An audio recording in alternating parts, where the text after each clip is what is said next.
오늘 1절부터 말씀을 보면 너를 세계 모든 민족 위에 뛰어나게 하실 것이라, 민족을 향한 하나님의 약속의 말씀입니다.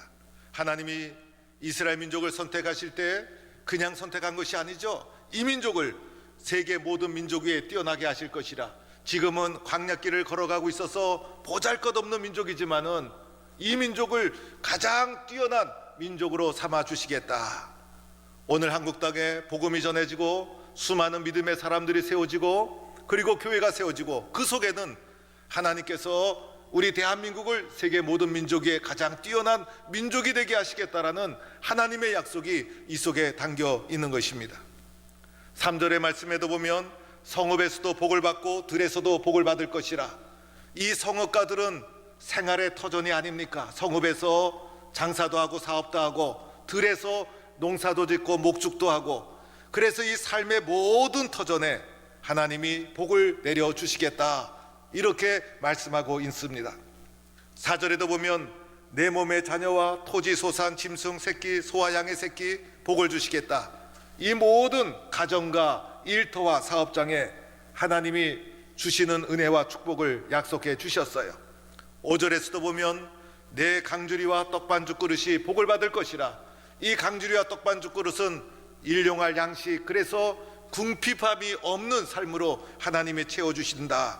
그래서 오늘 말씀해 보니 하나님이 우리에게 약속해 주신 복은 실제적이고 현실적인 복, 오늘 우리가 살아가는 데 필요한 실제적이고 현실적인 약속을 해 주시고 있다는 것이죠. 6절에 가보면 결론적으로 내가 들어가도 복을 받고 나가도 복을 받을 것이라. 장소와 환경과 관계없이 하나님의 복을 누리는 사람으로 이렇게 하나님이 축복해 주시겠다라는 약속을 해 주시고 있는 것이죠. 그런데 이 모든 복은 아무나 받는 것이 아닙니다. 아무나 저절로 이런 복을 누리게 되는 것이 아니죠. 이 복을 누리는 조건이 있었던 거예요. 그래서 오늘 말씀을 통해서 결과를 먼저 보여주시고 그리고 약속, 전제 조건이 있는 거예요. 그래서 그 전제 조건을 충족하면 이런 결과가 주어질 것이다. 그래서 이 조건이 무엇인가를 잘 주목해 보아야 하는 것이죠. 오늘 말씀해 보니 이런 결과, 복을 누리는 조건이 두 가지가 나오고 있어요. 첫째는 1절 말씀에 내가 내 하나님 여호와의 말씀을 삼가 듣고, 이것이 복을 누리는 첫 번째 조건이 되는 것입니다. 하나님의 말씀을 잘 들어야 한다는 것이에요. 하나님의 말씀을 잘 듣는 것이 하나님이 주시는 복을 누리는 첫 번째 조건이 되는 것입니다. 2절에 보니까 이것을 또 한번 반복하죠. 내가 내 하나님 여호와의 말씀을 청종하면, 그래서 하나님의 말씀을 잘 경청하는 것이 이러한 복을 누리는 첫 번째 조건이라는 것입니다. 여러분, 듣는 것이 얼마나 중요합니까? 우리는 들은 대로 살아가죠. 잘 들어야 되는 것이에요. 들은 대로 생각하고 들은 대로 사고하고 들은 대로 살아가고, 무엇을 듣느냐가 우리의 인생을 결정하게 되는 거예요. 우리는 잘 들어야 될 것을 듣지 못하고 엉뚱한 것을 들어가지고 인생을 망치는 경우가 종종 있지 않습니까? 그리고 들어도 쓸데없는 것을 너무 많이 들어요. 그래서 팔랑귀가 있죠. 이 말 들으면 이쪽, 저 말 들으면 저쪽, 중심 없이 왔다 갔다 하는 팔랑귀가 있어요. 이렇게 되면 하나님이 주시는 은혜와 복을 받을 수가 없게 되는 것입니다. 우리가 들은 것을 잘 들어야 되는데, 그러면서 꼭 들어야 될 것이 있다면 첫 번째로는 하나님의 말씀을 잘 들어라. 이 하나님의 말씀을 잘 들어야 생각이 바뀌고 마음이 바뀌고, 그래서 하나님이 기뻐하시는 생각과 마음을 가지고 살아갈 수 있게 되지 않겠습니까? 그래서 말씀을 잘 경청하는 것, 말씀을 공감하는 것, 말씀을 마음에 수용하는 것, 말씀을 신뢰하고 믿는 것, 이 모든 것이 하나님 앞에 복된 삶을 살아가는 첫 번째 조건이라는 것입니다. 어떤 분들은 말씀을 그냥 참조 삼아 듣는 분이 있어요. 그래서는 안 되는 것이에요. 생명처럼 여기고 중심에 받아들여서 말씀을 통해서 내가 변화가 되어야 되는 것이죠. 이것이 첫 번째 조건이라는 것입니다. 두 번째 조건이 있어요. 오늘 말씀해 보니 1절에 나오죠. 이어서 그의 모든 명령을 지켜 행하면, 그의 모든 명령을 지켜 행하면, 그래서 말씀을 들은 후에는 그 말씀을 그대로 지켜 행하라는 것이에요. 주의 깊게 살펴서 그 말씀을 지켜 행하라. 듣기만 하고 실천하지 않으면 무슨 소용이 있겠어요? 그래서 지키라는 것을 강조하기 위해서 말씀을 지키라는 부분에서는 명령, 모든 명령, 이렇게 말씀을 모든 명령으로 바꾸어서 말씀하고 있어요. 명령과 같은 것이어서 그대로 지키고 그대로 순종해야 된다는 것이죠. 그래서 말씀을 지키는 자가 되어야 하는데, 이 모든 것을 한마디로 정리하면 하나님의 말씀에 순종하라 할 수가 있어요. 그래서 순종하는 사람인가 불순종하는 사람인가, 이 하나님 앞에 순종하는 사람인가 불순종하는 사람인가, 이 순종이 우리의 인생과 운명을 결정하는 소중한 요소라는 것입니다. 인생은요 대단하지 않아요. 가만히 보면 가장 기본적이고 가장 기초적인 것에서 엄청난 결과가 나오게 되는 것이죠. 그래서 신앙의 가장 기본이 되는 이 말씀을 듣고 순종하는 것에서 하나님 앞에 순종할 때 이렇게 하나님이 주시는 축복을 누리게 된다 약속해 주셨어요. 우리는 원래 불순종의 사람이죠. 그래서 자기 중심적인 이기적인 존재가 저와 여러분이고, 교만하고 질투가 많고 시기가 많고 말을 잘 듣지 않고, 이것이 우리의 본성이에요. 내 가슴에 손을 얹고 내가 어떤 사람인가 가만히 진지하게 생각해 보면 금방 인정할 수밖에 없을 거예요. 그래서 원래는 하나님의 말씀 잘 안 들어요. 하나님께 반항하고 하나님 품을 떠나고 하나님을 거부하고, 이것이 사람의 본성이라는 것입니다. 하나님이 복을 주시고 싶어도 하나님께 반항하고 떠나는 야생마와 같은 이런 본성을 가진 자에게 하나님이 어떻게 축복해 줄 수가 있겠어요? 하나님이 축복해 주시되 순종하는 자에게 복을 주시지 않겠어요? 아브라함이 복을 받은 것 하나님의 약속을 믿고 떠났기 때문인 것이죠. 모세가 위대한 지도자가 될 수 있었던 것 하나님 말씀에 순종했기 때문이었죠. 노아가 방주를 지은 것도 하나님 말씀에 순종했기 때문이었고, 다윗이 고난과 시련을 이겨나가고 마침내 하나님의 축복을 누린 것 하나님 말씀에 순종했기 때문이었고, 그래서 모든 성경의 믿음의 위인들을 보면 하나님 말씀에 순종해서 축복받은 사람들의 이야기입니다. 이 중에는요 불순종해서 망한 사람도 있어요. 대표적으로 사울왕이 그랬죠. 순종의 가장 큰 모델은 바로 예수님. 그래서 예수님이 순종의 가장 큰 모델인 것이죠. 그래서 로마서 5장 19절에 보면 예수님의 순종을 이렇게 말씀을 하고 있어요. 한 사람이 순종하지 아니함으로 많은 사람이 된 것 같이 한 사람이 순종하심으로 많은 사람이 의인이 되리라. 그래서 예수님 한 사람의 순종이 많은 사람을 의인되게 하고 많은 사람을 구원하고 놀라운 순종이 가져온 결과라는 것이죠. 빌립보서 2장 7절 9절에는 예수님의 이런 순종을 이렇게 설명을 했습니다. 오히려 자기를 비워 종의 형체를 가지사 사람들과 같이 되셨고 사람의 모양으로 나타나사 자기를 낮추시고 죽기까지 복종함이니. 그래서 예수님의 순종은 죽기까지 복종함이니. 그래서 예수님이 우리에게 보여주신 순종의 모델은 죽기까지 복종하는 것. 그래서 예수님을 본받아 믿음의 길을 걸어가는 우리들은요 죽을 정도로 복종하는 것. 원래 복종이라는 것은 우리 성향이 불순종의 성향이 있기 때문에 쉬운 것이 아니에요. 내가 순종하기 쉬운 것은 어쩌면 다른 사람도 다 하고 있는 거예요. 그러나 어려운 것을 순종할 때 역사가 일어나는 거예요. 그래서 이 순종의 과정에서 죽을 정도로 죽기까지 죽는 심정으로 해야 되는 것이 순종이다라는 것이 예수님이 가르쳐 주신 순종의 정신이다 할 수가 있습니다. 사무엘상 15장 22절에 보면 순종이 제사보다 낫고 듣는 것이 수량의 기름보다 낫다. 그래서 순종과 경청, 듣는 것이 얼마나 소중한 것인가. 저는 어렸을 때 제가 이렇게 특별한 말썽은 안 피워도 할머니 눈에 좀 어긋나면 저희 외할머니가 순종이 제사보다 낫다고 늘 잔소리를 해 주셔가지고 그때는 이 소리가 그렇게 듣기가 싫었어요. 그런데 나중에 나이가 들고 보니 참 순종하는 것, 그 다음에 듣는 것이 참 소중한 것이구나라는 것을 후에 깨닫게 되었어요. 우리 동부의 모든 성도들, 하나님 말씀에 잘 경청하고 하나님 말씀을 지켜 행하고 그리하여 하나님께 순종해서 오늘 신명기 18장 하나님이 약속해 주신 축복을 실제적으로 현실적으로 누리며 살아가는 복된 성도가 되기를 주의 이름으로 축원합니다. 제가 1년에 한 번 이상은 꼭 이것은 반복해서 말씀해 드려야 되겠다라는 것이 있어요. 어떨 때는 이거 한 번으로 부족한데 5번, 6번 귀에 딱지가 않도록 계속해서 말씀해 드려야 되는데 라는 생각이 들지만은 또 너무 지나치게 반복하면 또 부작용이 있기 때문에 그러나 1년에 한 번은 꼭 해야 되겠다라는 것이 요 강단에 붙어있는 7가지 실천사항이에요. 실천사항. 이것은 우리가 좀 순종해서 하나님이 주시는 복된 삶을 예수 잘 믿고 교회의 좋은 일꾼이 되어서 행복하고 건강하고 축복받는 삶을 우리가 살아가야 되지 않을까.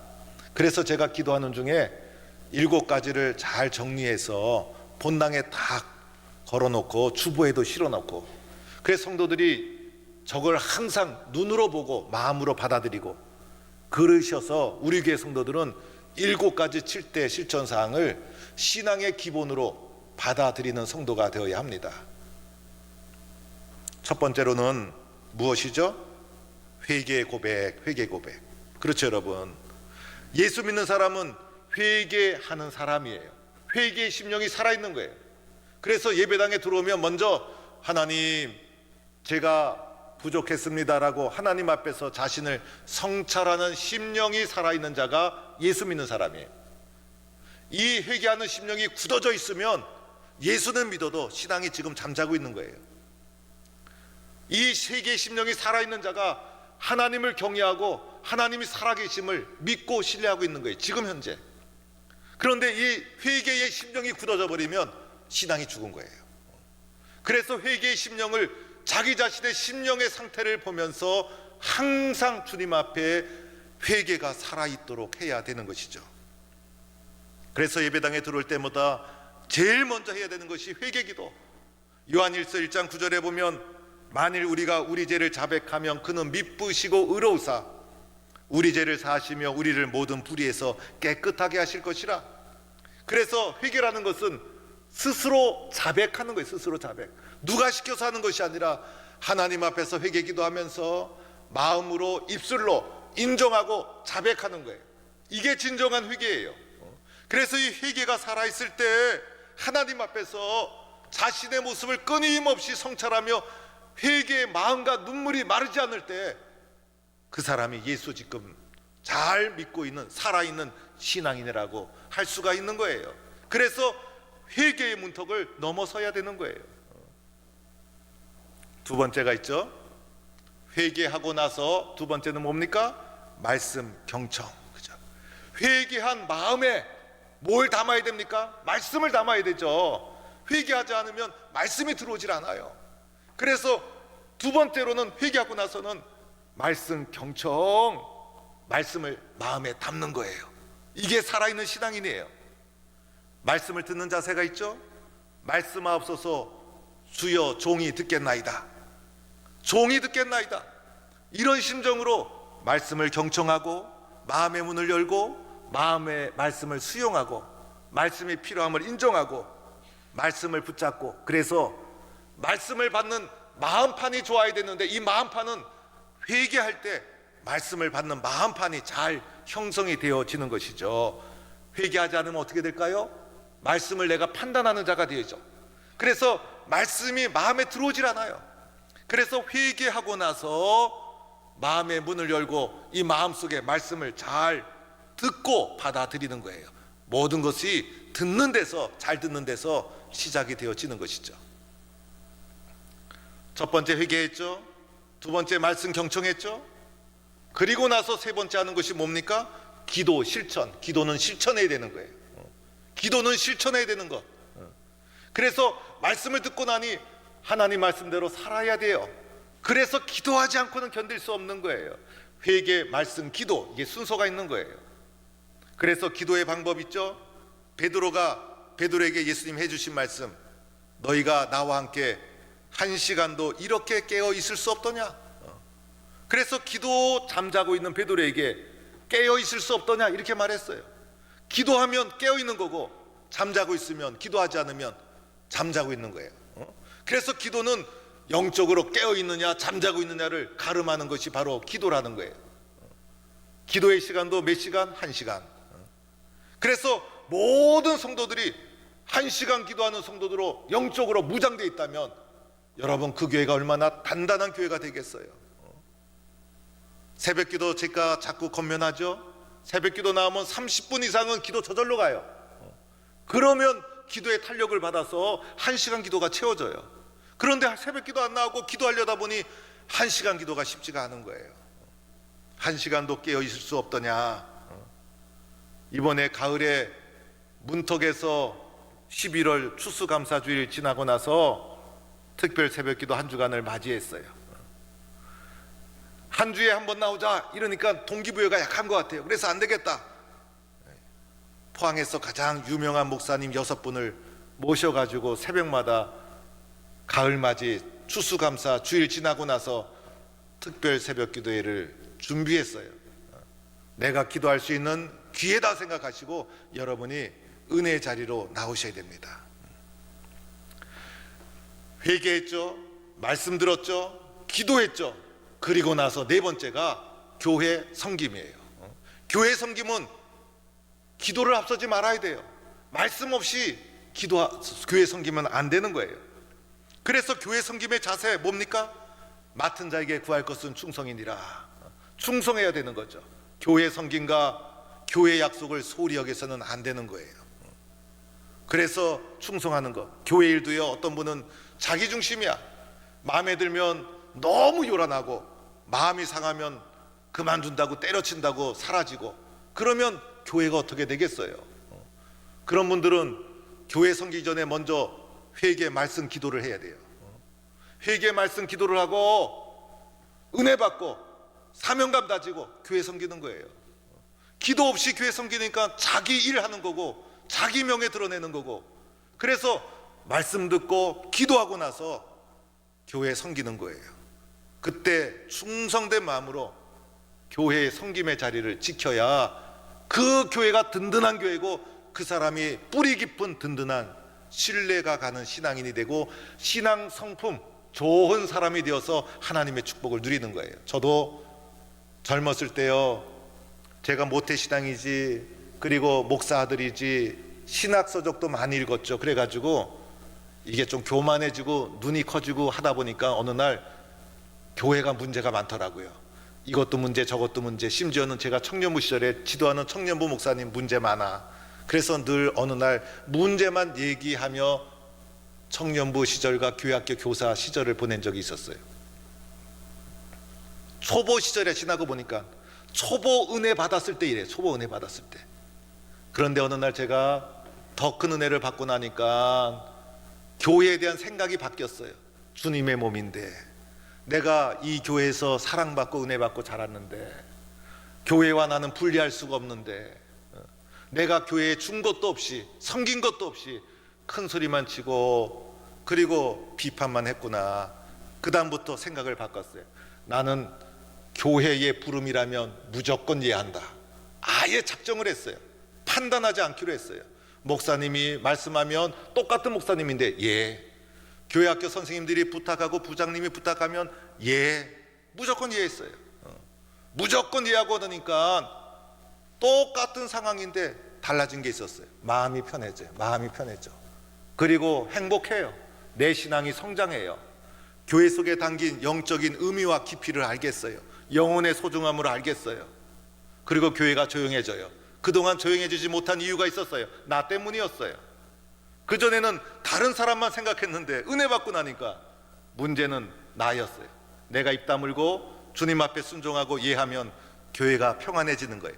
한 사람 한 사람이 그렇게 되어지면 교회가 은혜스럽게 평화롭게 성장하고, 그리고 우리도 은혜 받고 충성하게 되는 거예요. 그래서 회개, 말씀, 기도, 섬김, 그죠? 그리고 나서 다섯 번째가 있어요. 성도 관계, 성도 관계. 왜? 교회는 사람들의 모임이니까 성도의 관계를 어떻게 할 것인가? 성경에 보니까 내 몸처럼 사랑하라. 그죠? 가장 가까운 이웃이 성도의 성도. 내 몸처럼. 교회는 그리스도의 몸 아닙니까? 지체가 모여서 몸을 이루지 않았습니까? 너와 내가 한 몸이 아닙니까? 그래서 너와 나는 다른 존재가 아니라 내 몸처럼 사랑하는 것이 교회 성도의 관계의 원리라는 거예요. 내 몸처럼 사랑하는 교회가 있다면, 자기 몸처럼 나를 아껴주고 사랑하는 교회가 있다면 그 교회에 나는 인생을 바칠 거예요. 그게 교회 원리예요. 그런데 우리가 제대로 순종하지 못해서, 교회를 제대로 섬기지 못해서 사랑하지 못하고 있는 거예요. 이런 교회를 우리가 함께 관계를 내 몸처럼 여기는 사람이 되어야 하는 거예요. 여섯 번째 뭡니까? 복음 전파. 교회가 아니면 누가 복음을 전파합니까? 교회에 맡겨주신 주님의 사명. 교회가 내 몸처럼 사랑하는 것에서 끝나면요, 교회가 아니에요. 거기에 더 하나 교회만이 할 수 있는 것, 복음 전파. 복음 전파 어떻게 해야 되죠? 강건하여 내 집을 채워라. 그렇잖아요, 여러분. 그래서 진리이기 때문에, 영혼을 구원하는 유일한 길이기 때문에 가까운 사랑, 사랑하는 사람에게 교회 한번 나갑시다, 예수 한번 믿읍시다, 끈질기게 계속해서 강건해서, 그래서 교회를 채워라. 이것이 교회의 사명이고 성도의 사명이에요. 그래서 교회 안에는요, 내가 전도한 사람이 곳곳에 앉아 있어야 돼요. 내가 전도한 사람이 아무리 살펴봐도 한 사람도 없어. 그분은 회개해야 돼요. 지금 내가 뭔가 부족한 것이 있구나 생각하셔야 돼요. 그래서 이렇게 6가지까지 말씀을 드렸어요. 이것을 그대로 여러분이 수용하시면, 그대로 순종하시면 은혜스러운 하나님의 축복을 누리는 성도가 될 줄로 믿습니다. 마지막 7번째가 있죠. 헌금 생활 중요하죠, 여러분. 신앙은 좋은데 헌금이 인색해. 그분은 지금 물질 때문에, 헌금 때문에 신앙이 더 크지 못하는 거예요. 물질이 막혀서 신앙이 뻗어나가지 못해요. 그래서 하나님 앞에 마땅히 드려야 될 10의 1조 감사 생활, 헌금 생활을 정직하고 신실하게 할 때 그 사람은 물질을 넘어서는 하나님의 축복을 누리는 사람이 되어지는 거예요. 말라기 3장 10절에 나오죠. 너희의 온전한 11조를 창고에 들여 나의 집에 양식이 있게 하고 그것으로 나를 시험하여 내가 하늘문을 열고 너희에게 복을 쌓을 것이 없도록 부어주시는가 봐라. 내가 복을 받으려고 하고, 내가 잡으려고 하고, 내가 아끼려고 하면요, 별로 아끼지도 못해요. 그런데 하나님이 복을 부어주시는 사람이 되어야 하는 거예요. 우리는 성공을 위해서 달려가고, 그리고 물질을 많이 획득하기 위해서 달려가고, 복을 받기 위해서 노력하고, 내가 노력하는 것보다 하나님이 부어주시는 사람, 내가 복을 따라가는 것이 아니라 복이 나를 따라오는 사람이 되어야 합니다. 그렇죠, 여러분. 그런 사람이 하나님의 큰 은혜와 복을 누리게 되는 것입니다. 우리 동부의 모든 성도들, 하나님 말씀에 순종하는 것이 내 인생을 결정한다, 내 운명을 결정한다. 나는 하나님의 말씀을 잘 경청하고 지켜 행하는, 하나님 앞에 순종하는 사람이 되겠다. 교회의 7대 실천사항은 내가 좋은 신앙인, 좋은 교훈으로 성장하기 위한 기본적인 수용해야 될 7대 실천사항이다. 이렇게 믿음으로 받아들이셔서 우리 동부의 모든 성도들은 하나님이 복을 부어주시는 사람, 하나님이 복을 주셔서 건강하고 행복한 믿음의 길을 걸어가는 복된 성도가 되기를 주의 이름으로 간절히 축원합니다.